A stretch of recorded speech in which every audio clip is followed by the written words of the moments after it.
Iya. Mampu nggak jangan menggerakkan 5 orang? Iya. Dulu dia traktir dulu kita ini. Agus dulu 5 orang. Pablo, kau itu klien kita dulu. Ya kita minta supaya mantan kriminal, mantan napi itu jangan banyak ngomong ya. Jangan melawan pembela kaum lemah. Nanti kalian semua masuk neraka.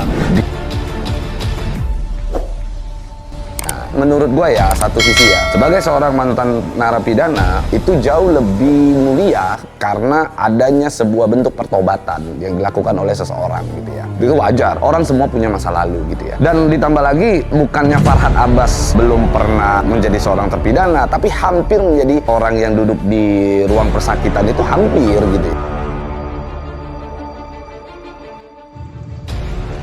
Kisruh donasi Agus Salim makin memanas dan masih terus menjadi bahan perbincangan publik dan juga netizen. Bahkan kini kasus ini juga makin melebar karena banyak pihak yang ikut memberikan tanggapan mereka atas kejadian yang sudah menimpa Agus. Ya, di tengah perseteruan dengan Novi itu, Farhad Abbas selaku kuasa hukum juga terlibat saling serang dengan mantan kliennya Pablo Benua, di mana ia mengaku sudah lama mengenal Farhad Abbas. Bahkan dia sempat menjadi klien Farhad Abbas saat tersandung kasus ikan asin hingga membuatnya masuk penjara bersama sang istri Ray Utami. Dan kejadian ini terjadi pada tahun 2019 silam. Pablo Benua menegaskan kalau Farhad Abbas tidak bisa menangani perkara kasus ikan asin saat itu. Pablo Benua juga menyebut ia masuk penjara karena Farhad Abbas yang gagal menangani kasusnya. Tidak terima dengan apa yang sudah dikatakan Pablo Benua, membuat Farhad Abbas sudah melayangkan surat somasi kepada Pablo Benua. Selanjutnya, Farhad Abbas akan melaporkan Pablo ke polisi. Lalu benarkah juga Farhad Abbas akhirnya membeberkan kronologis apa yang sebenarnya yang membuat Pablo Benua bisa dari saksi hingga menjadi tersangka dan ditahan? Lantas, benarkah juga Farhad Abbas sampai menyebut pengacara sekaligus pengusaha itu sudah kurang ajar kepadanya? Selengkapnya hanya di Panah Berita.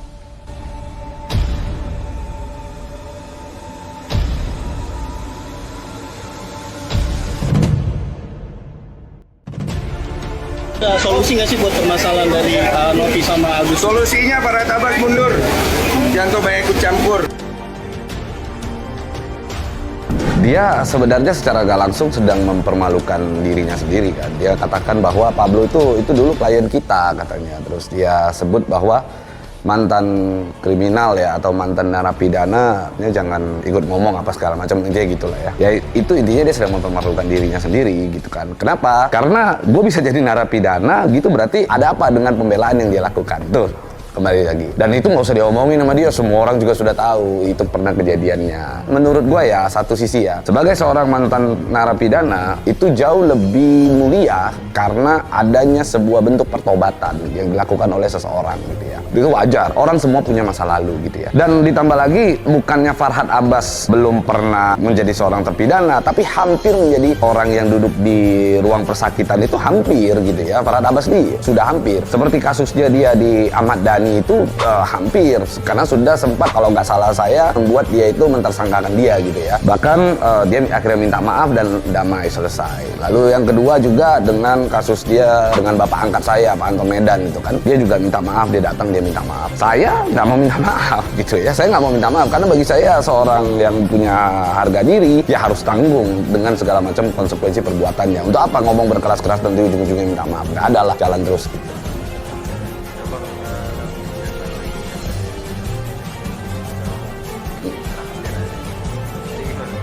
Ya, dia sebut bahwasanya Pablo mau bayar berapa ratus ribuan pengacara gitu ya, 1.000 pengacara dan lain-lain. Aduh, dia punya uang atau enggak? Intinya kan kurang lebih gitu ya. Udahlah, traktir kita makan aja di sini nih kalau punya uang kan, kata dia kurang lebih begitu kan. Ya kan. Yalah, saya emang nggak punya uang lah. Gua biasa-biasa aja. Yang kaya kan hanya Farhad Abbas. Farhad Abbas adalah yang paling top lah.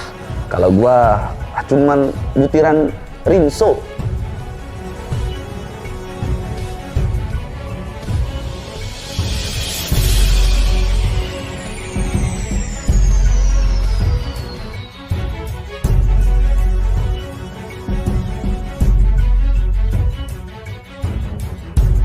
Dan udah nggak usah ngurusin lagi yang namanya Agus, pusing. Kalau gua jadi Novi, ini ya gua sampaikan, kalau gua jadi Novi, Gua ambil uang yang 1,3 miliar itu, gua titipkan ke pengadilan, gua gugat konsinyasi terhadap seluruh penyumbang. Nanti para penyumbang kalau mau ambil uangnya ambil ke pengadilan. Kalau gua jadi Novi, gua akan lakukan hal itu dan tidak usah urusin lagi yang namanya Agus.